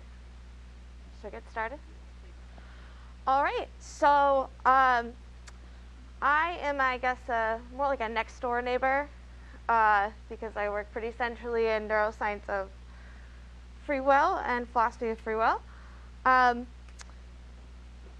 going to quickly give you my background and some of the current research and recent research I've been working on. I take it my job as the resident or neighboring philosopher here to wrap up this wonderful weekend. Thank you for the invitation. This was great. All these wonderful talks is to sort of bring it back to the big picture zoom, the big questions in free will. And specifically, I'll spend some time talking about some critical concepts that have been evoked over the last few days in neuroscience of agency and free will. And maybe we can have a bit of a discussion about, in different senses we're using these things or how it applies at the subpersonal and the personal level. Okay. So I work in philosophy of mind and cognitive science. I'm at Iona College. I'm in the philosophy department, but I'm co-running an interdisciplinary neuroscience program that's emerging. Most of my work focuses on philosophical accounts of agency and free will, even the non-empirical kinds, but also the intersection with neuroscience, experimental psychology, clinical psychology, and artificial intelligence. And one question I'm particularly interested in, which is pertinent to this weekend, is what can neuroscience tell us about meaningful agency? There's a word that hasn't been used a ton this weekend, meaningful. But by meaningful, I mean something like decisions and actions and outcomes that are up to me, freely done, or subject to moral appraisal, or done in moral context, high stakes decisions. Okay, so I'll just tell you briefly about some of the work I've done in this area, kind of going way back when, for me anyway, to 2012. Especially with regard to the limit studies, which we've heard a lot about in the RP. I kind of worked a bit on what kind of paradigms could we run in a neuroscientific lab where the participant would require conscious intentions to successfully execute the task, or what kind of moral context with, in particular, actual incentives could we do in a lab. And some of that work has nicely been done by people here since. Charity paradigms and incentivized contexts, so happy to see that. Something I've done more recently, also in conjunction with this project, is I've collaborated with the neuroscientist Elizabeth Paz-Pulaz, and we've worked on naturalizing paradigms of free decision-making and free action. Now, for Elizabeth's part, she was interested in this idea of the dynamic choice context, so she looked at both endogenously generated signals, but also exogenous evidence and how that changes over time and the input to the decision-making process. But I'm especially interested in dynamic execution context. So where do you perform an action, and you need to continually update in light of the exogenous evidence from feedback from your environment. I think that's something that's centrally linked to free will and voluntary action more particularly. So skilled action contexts or perturbation paradigms, which go beyond the limit cases. And there I have the choice context of, you get on the subway, it's empty, which seat do you choose? Well, sort of more limit-like. You get on the subway, you're trying to social distance, there's some constraints from the exogenous environment. Whereas you get on the subway or the tube and it's really crowded and maybe you're gunning for a seat and somebody takes your seat, right? So I think it's really important that in the context of neuroscience and free will, you think more about this dynamic execution context. Okay, another thing that I've done is I've worked on what are the realizers of practical intention neurally, whether that's distributed or localized. And specifically I focused on pre-awareness practical intentions being intentions about what to do, and specifically proximal intentions, so intentions to do things now. And can we find neural realizers of that? So I sort of started off narrow with the limit context, but opened it up more to more of the agency literature in neuroscience and what that tells us about some of the neural realizers that people here focus on, pre-SMA, SMA. All right, and kind of finally, I've collaborated with military neuroscientist Major Allison Brager on some work on sleep deprivation. So here we were interested in the impact on sense of agency, and we operationalized that as intentional binding, as well as the impact of sleep deprivation on action execution. So there we talked a bit about limit paradigms. Now, why are we interested in this from a more philosophical question? So she's got a practical angle. She works with, non-culpable sleep deprivation and stressors in the field and the military. But for my own interest, I'm interested in how attributions of responsibility or choices change when people are subject to non-culpable sleep deprivation. So if, you're a parent or you're a shift worker or you're in the military, how does that change your choice context? How does that change, your sense of agency? So we've done some work there. And then finally, I just have generally worked on this idea of, very optimistic about this idea that neuroscience can tell us something meaningful, not whether we have free will maybe per se full stop, but something about our conception of ourselves as free and responsible agents, and whether, to some degree, to some sense, it's veridical. Okay. So now I want to get to kind of giving some, bigger questions that I think tie together a lot of the discussion from this week, and some of the key concepts that I've heard evoked over and over, and we can have a discussion about how we're using these things if we're using them differently. So I just have a set of questions here per the philosopher rule. So one thing is this idea of volition, voluntary decisions, voluntary action. I mean, one just starting question for me, because this has been used very diversely at different levels of analysis, is which types of movements or actions fall under this umbrella of voluntary? So I'll tell you in a second a bit about what I might think about that, but it seems to vary a lot among this population. And going along with that, we can ask questions like, what conditions inhibit or prohibit voluntary action? This has come up in just the previous neighboring comments, right? So how complex or how far down the phylogenetic ranks does this go for organisms to act voluntarily? So we've seen C. elegans research on voluntary decision. I'm really interested in whether we want to call that a voluntary decision, right? But we've seen like intentional binding paradigms and other paradigms with button presses. That's meant to be a paradigm of voluntary action. Obviously, it's a simple arbitrary choice. There are, more valence choices. We've seen cued actions. That's why I have this this office cue card here, where someone's reading off of a cue card. But I think that the umbrella of voluntary actions is much broader than this, much more interesting than this, and can be studied pretty fruitfully in the lab.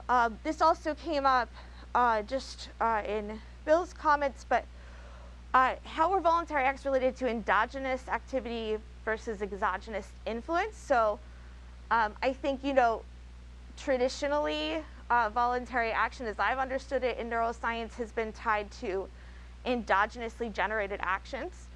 But, I think there's this nice pickup of work on how it's related to exogenous evidence, both pre-choice and in execution.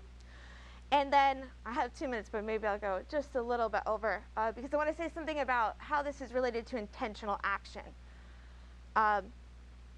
So, as I take intentional action as an action theorist, these are actions that I take to be understood through person-level states, so not the subpersonal mechanisms, though they may be neurally realized or physically realized. So intentional actions for me are actions that are characterized by an appropriate connection to our practical intentions or reasons or beliefs or desires or values.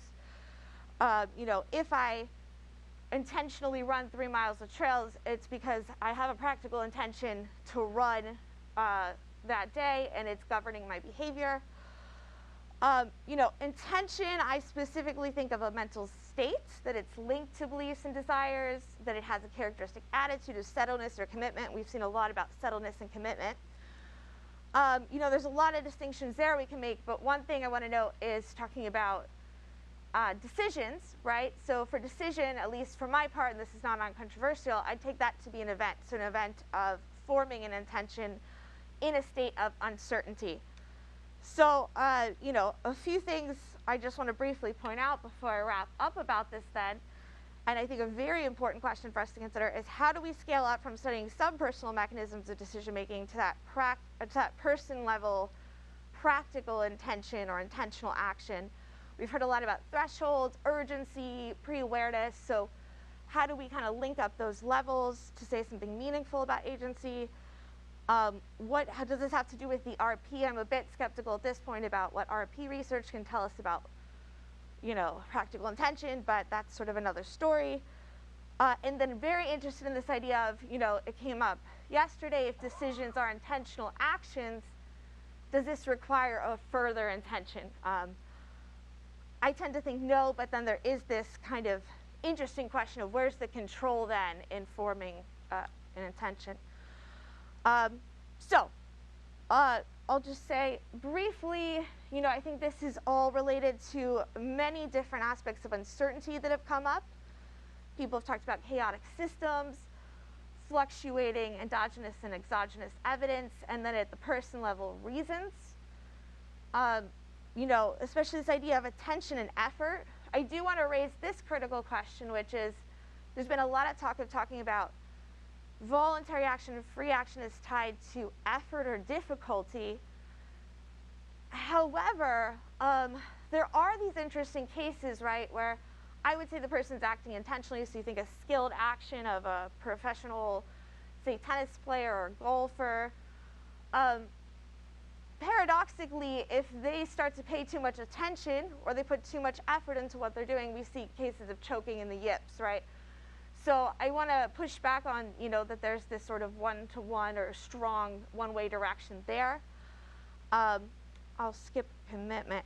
And then just to zoom it out all the way, again, I really want to push on how are we linking subpersonal mechanisms to this person level agental control? Because for me, free will is a control notion. It goes beyond just goal-directed behavior.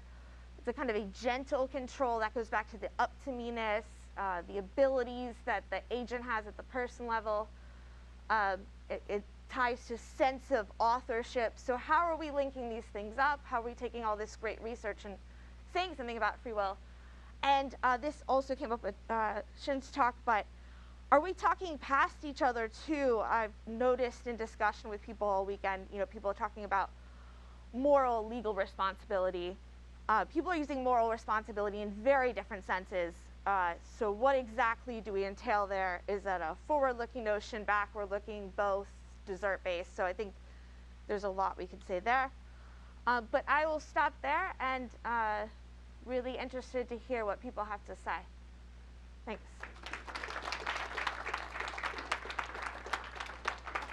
Thank you. I have a very short clarificatory question. Just what would, and I apologize for the lack of philosophical background there. So how would you define the difference between volitional action and intentional action? Like, what's the exact difference? Yeah, so I wouldn't say so much that there may be differences, but I wouldn't say so much there's a difference. So how it tracks for me is like in action theory, we talk about intentional actions all the time. Intentional actions are actions governed by intentions or other person level states. So those folk psychological categories. But I think the operationalization of it in neuroscience and psychology is often voluntary action. Though maybe too narrowly historically if we're just focusing on fully endogenously driven spontaneous or arbitrary choices. But I wouldn't say there's so much a difference as there's one way that philosophers are talking about that kind of control over goal-directed behavior and the way that neuroscientists are latching on to control over goal-directed behavior, if that makes sense. Thank you. That was super interesting. So I have one question about choices as intentional actions. Yeah. So we said this yesterday, but at the beginning of the talk, I referred back to our last meeting. So I don't think that most choices are intentional actions. I think this is a super rare case. And most, I think, like most intention formations, is not intentional. But I was wondering why you want to say that if we form intentions intentionally, why you don't need an intention for that intentional intention formation. Yeah. So I caught that nuance. I also agree that you can form intentions non-actively, sort of in the Alamili sense he lays out of like, you acquire an intention like to, turn left when you're driving to work or whatever, open your office door, insofar as there's no uncertainty about what to do. However, decisions are really, that term is reserved for when there's uncertainty about what to do, then you're actively forming an intention. And I know that you brought up the toxin challenge, which is one of my favorite things, so fun. But yeah, I just, I worry about like the regress of like off to the races of like, well, I intend to A, but then intending to intend to A, is that an intentional action? Like, I'm not saying that, anyone here has committed that error, but I do think once we start requiring intentions to intend actively to decide, then that's a worry. And this idea of intending to resolve uncertainty, depending on whether we want to link that to sort of like even dispositional awareness that I intend to resolve uncertainty, let alone, full-blown awareness or something. I don't want to say it's always there, but it is a very hard question. I don't think I have a great answer for in what sense then are you in control? I think lots of people have taken up that project if deciding is an intentional action or a mental action, what grounds the control there, or the agental control. I don't think I have a great answer to that, yeah. Hi, so, we did this project looking at commitment in terms of like reaction time costs. And this is because we are specifically interested in this aspect, and I would like to hear what you had to say about commitment on that slide.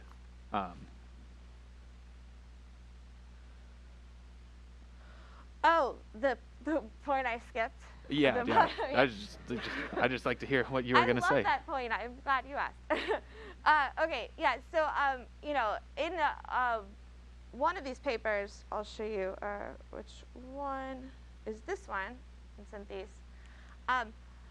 I talked about that. So I think, especially in the context of limit studies, especially in the context of RPs are not determinants of action. They might not even be motor specific. A lot of these like neural signals or activity, they're not commitment in the sense of determining what you do. And so I thought a lot about in what sense could we talk about these neural regions and their activation as commitment.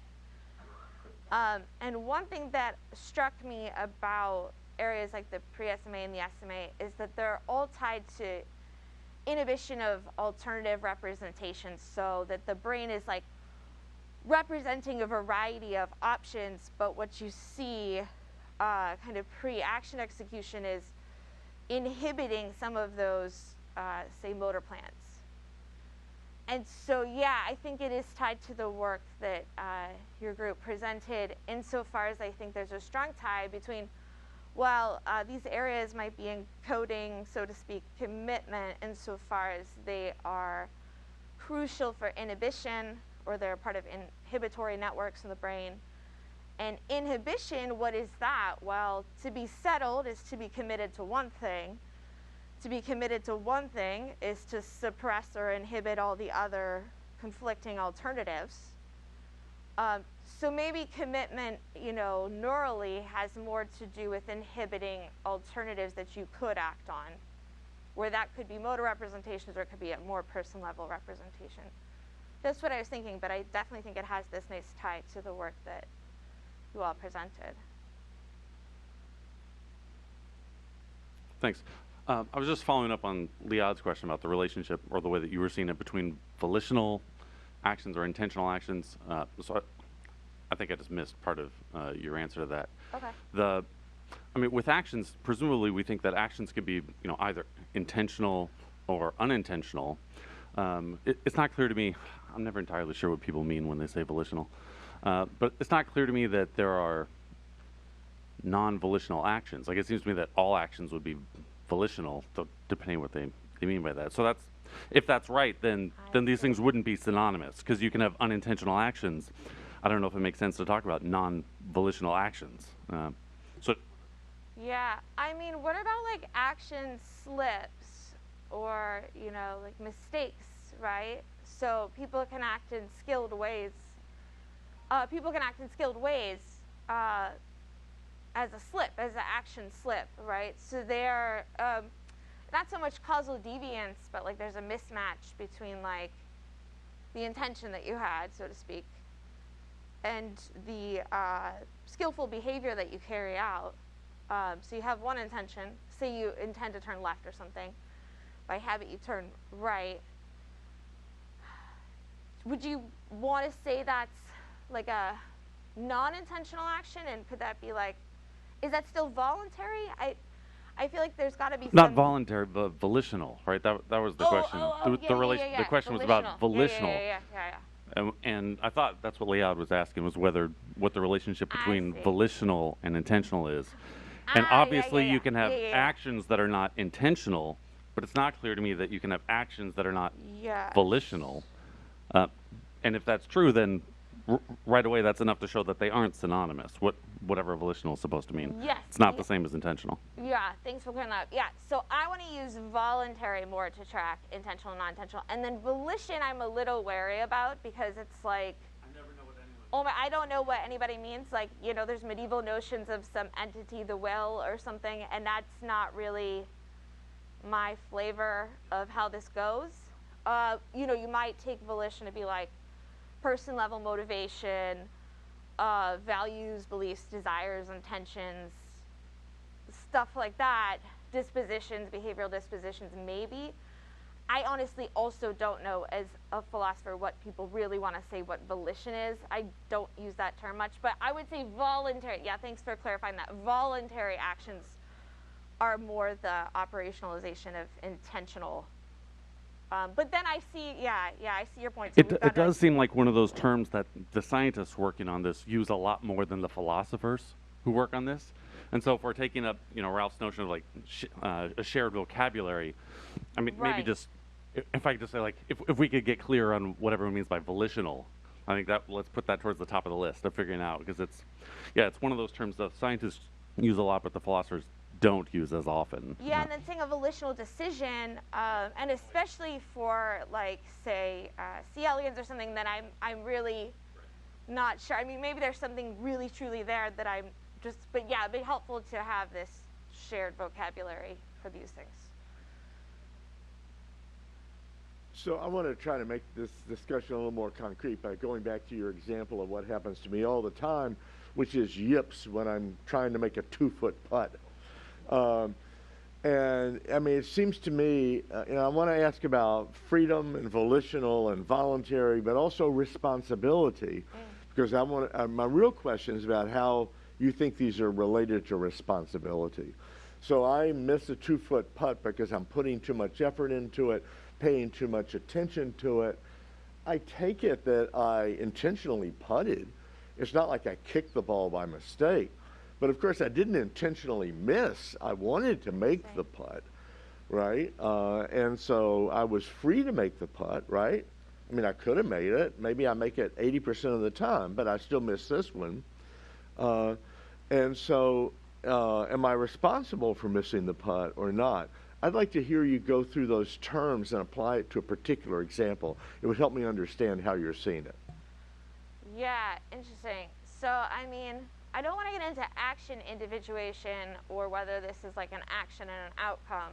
So you intentionally putted, but the outcome wasn't what you were.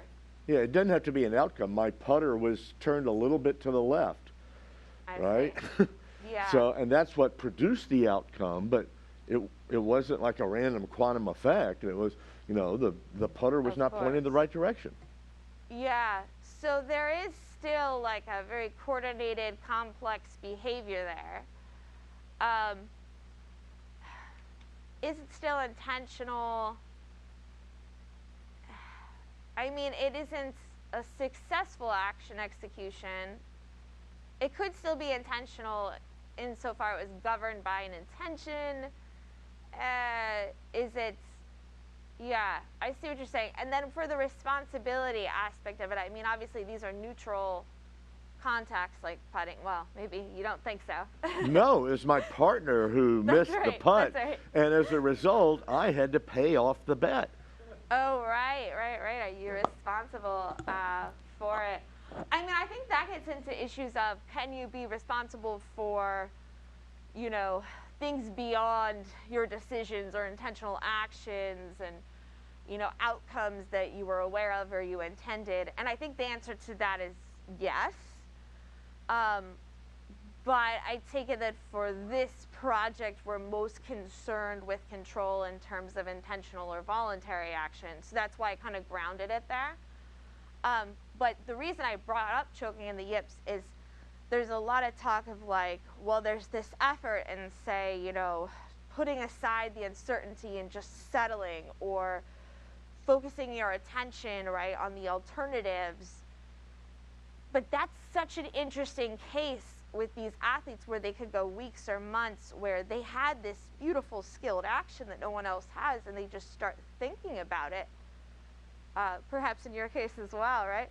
And all of a sudden they can't successfully execute. So yeah, I think the responsibility aspect of that's interesting. I think it's just making the point that sometimes attention and effort can moderate or modulate in a negative fashion, like how successful or how skilled we are, and that's something that didn't come up a lot this week. Okay, great. I want to interrupt because we have only 5 minutes left. There are a few more people queue, and I also wanted to ask one of the questions from the Zoom, maybe open things up to everybody. Is that okay? Like, anybody urgently need to follow up? Okay. Yep. Very, very quick to Walter's question. I like Elizabeth Anscombe, and she has this sort of test to test whether something was an intentional action or not, which is ask the question why and see what kind of answer the subject can produce, and what this question, what the answer, in which relation the answer stands with what you take to be the action in the first place. So when you ask, you ask, am I responsible for missing, or like, did I miss intentionally? I would say, if I asked you, why did you miss? What would you say? Would you give me a reason why you missed, or would you just mention the cause, or probably like, maybe I didn't really fully do what I was supposed to do, or maybe there was a wind. Like, if you mention an event that is more like a cause of the missing, then I would say you didn't intentionally miss because you didn't have a reason to miss. You cannot access, you can produce a reason for the missing, while you could produce a reason for the putting in the first place. And so I would say that's the intentional action. The missing is not the intentional action. So I think that's a good segue to Randolph Clark's question. He says, we humans commonly think of our agency in terms of reasons, normative reasons, to do this or that. Is that a requirement of free will? He says he's inclined to think it is, and if so, can we investigate whether non-linguistic creatures have capacities to see things as normative reasons for action? So I think let's just open that up to anybody on the panel who wants to address that, and then we can continue on with other questions for as long as we have. So the question is, are normative reasons a requirement, acting for normative reasons a requirement for acting freely? And then I think the meat of the question is, can we attribute normative reasons to non-linguistic creatures? Can non-humans be free in virtue of acting for normative reasons, even if they're reasons that are not articulable?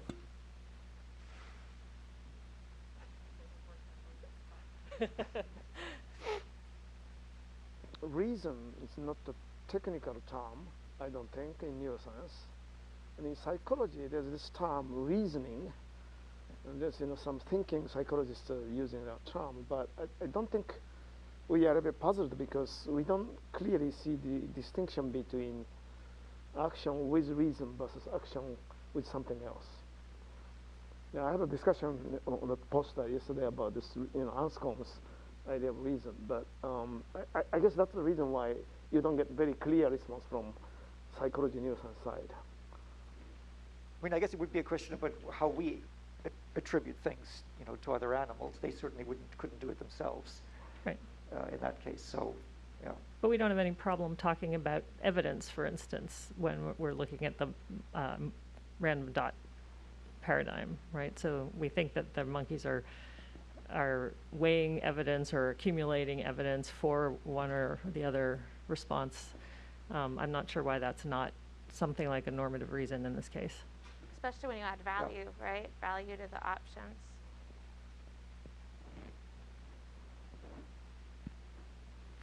Okay, I'm just going to open up to the floor now. So Mark was next, I think. Right. I just wanted to take the term voluntary action and comment on it in terms of a medical consequence.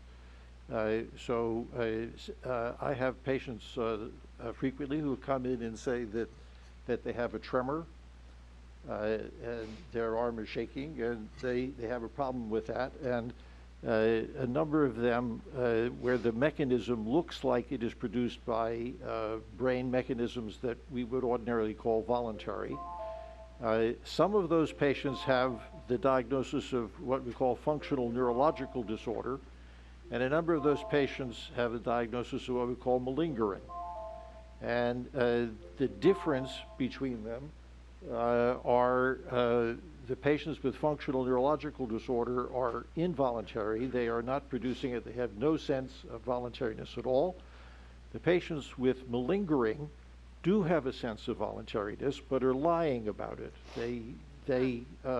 Because they want to be able to profit from their illness in some way, that they don't have to go to work because they have a tremor, or they get a drug because they have a tremor, so that they lie about it so that they can get it. So we have to make a distinction between those types of people so that we can first understand what they have, and then to be able to, give them the right sort of treatment or deal with them in the appropriate way.